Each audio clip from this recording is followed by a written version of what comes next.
में आई बाढ़ की तरफ खींचना चाहते हैं। असम में 26 जिलों में अब भी बाढ़ का कहर जारी है और राज्य के 1600 गांव ऐसे हैं जो बाढ़ में पूरी तरह से डूब चुके हैं। पिछले एक महीने से असम के लोग बाढ़ से संघर्ष कर रहे हैं और वहां इससे मरने वालों की संख्या 179 हो चुकी है, जिसमें 5 लोगों की मौत पिछले 24 घंटे में हुई है। यानी असम में बाढ़ से पिछले 24 घंटे में 5 लोग मर चुके हैं। लेकिन हमारे देश के मीडिया के लिए ये हेडलाइन नहीं है। आज हम डीएनए में ये सवाल उठाएंगे कि जब असम की चाय भारत की चाय है, असम का कोयला भारत का है, असम में जिस कच्चे तेल और नेचुरल गैस का उत्पादन होता है वो भारत का है, तो फिर असम की बाढ़ भारत की क्यों नहीं है?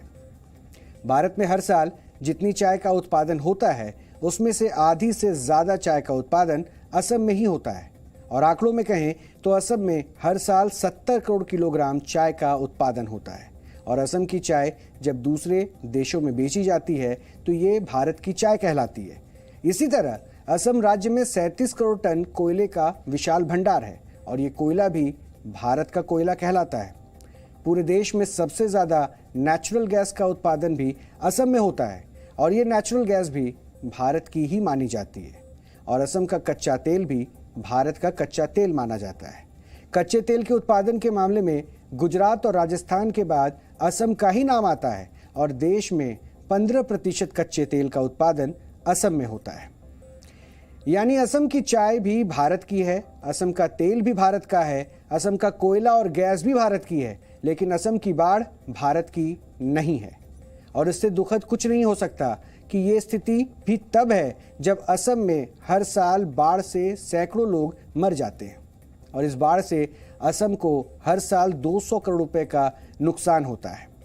आज असम का 40% क्षेत्र यानी कि 31 लाख हेक्टेयर में फैली जमीन ऐसी है जहां बाढ़ आने की संभावना बनी रहती है।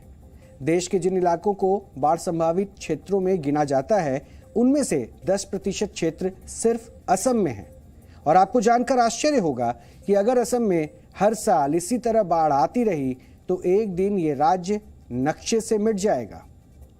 असम सरकार के मुताबिक वर्ष 1950 के बाद से राज्य की 4,27,000 हेक्टेयर जमीन को बाढ़ निगल चुकी है।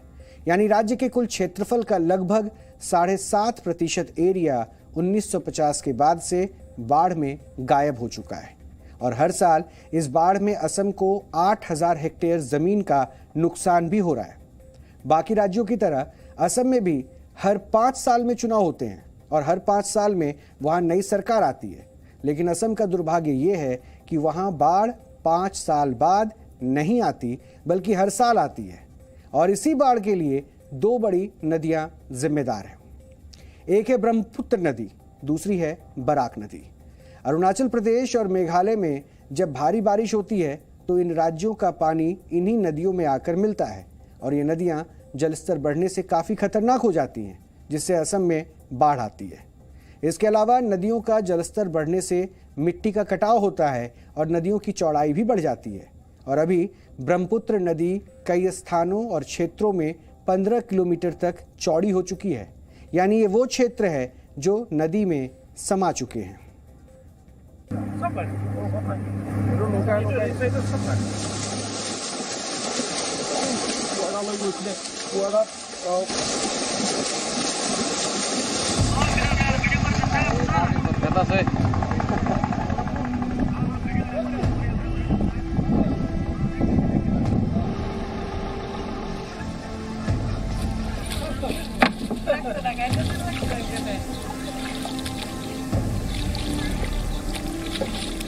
दो महीने से परेशान और आदमी लोग किधर भी जा नहीं पा रहे हैं।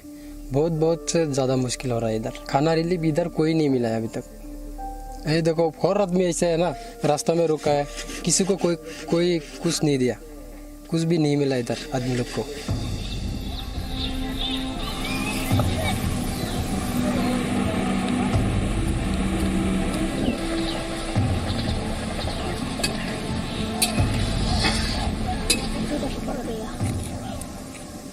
यह तो बाढ़ का बहुत बड़ा मुश्किल हो गया है, आदमी को चलना फिरना, और जो धान खेती है यह सब पानी के नीचे में डूब गया और आदमी को खाना पीना भी नहीं मिला है। ऐसा रास्ता में सब आदमी रहा है, थोड़ा तिरपल ये लेके लोग आदमी को जीने के लिए और खाने के लिए बहुत प्रॉब्लम हो गया, मेडिसिन का प्रॉब्लम हो गया।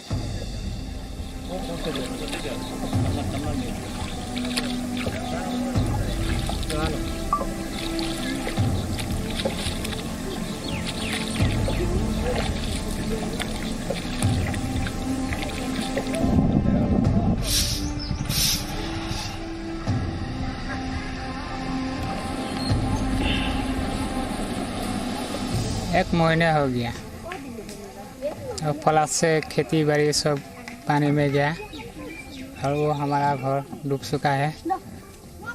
अब तो ये रूट ही हमारा घर बन चुका है। एक महीने भर ये रूट में रहता है।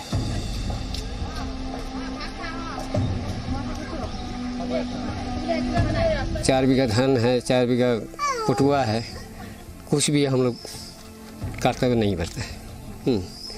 तो अभी कैसे चलेगा वो तो भगवान चलता है, ऐसे ऐसे रोता है, हम लोग क्या करेंगे। तो आप लोग को यदि दर्द है तो कुछ कर लेने से तो हम लोग को फल उसे लगता है।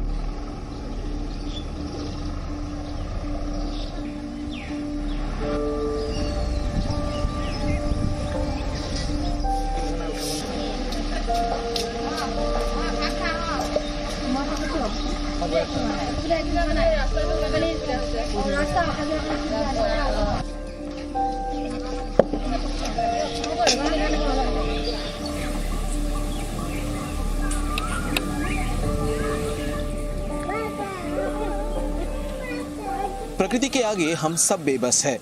असम में बाढ़ के कारण अभी भी लाखों की संख्या में लोग बेघर है। राहत के रूप में सरकारी और गैर सरकारी मदद अभी भी इनके पास पहुंचाने की कोशिश किया जा रहा है।